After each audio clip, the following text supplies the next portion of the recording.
Today I'm heading out of Johannesburg to Hartbeespoort Dam.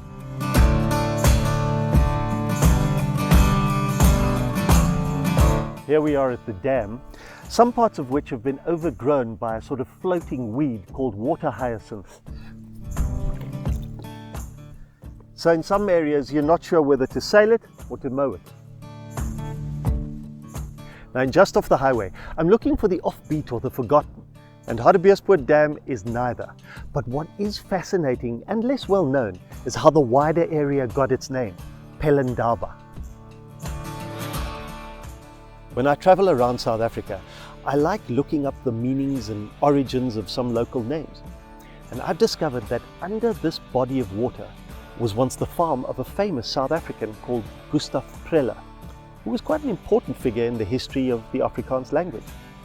And the story goes that in the 1920s, this man of words had quite a few of those words to say to the old government when they decided to build this dam that was going to drown his beautiful farm.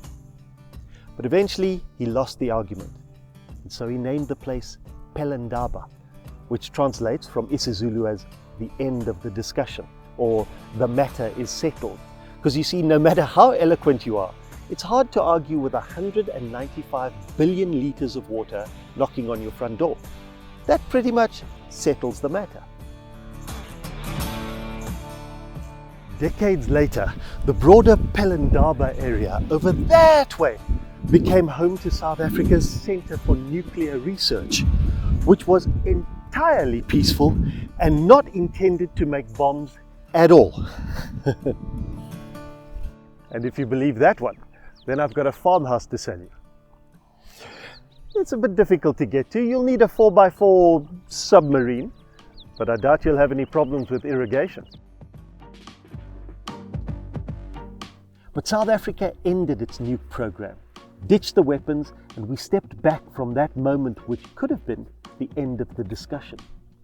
Pelindaba, everything gone. Except probably the bloody water hyacinth. You see, sometimes we get into an argument and we want to win so much that we forget what we'll lose. If we could foresee that relationship or the people that we treasure as just a pile of ashes that glows in the dark, then maybe we wouldn't be so quick to rush to the end of the discussion. Before we poison the water, maybe we should take a moment to remember that we're all drinking from the same pond.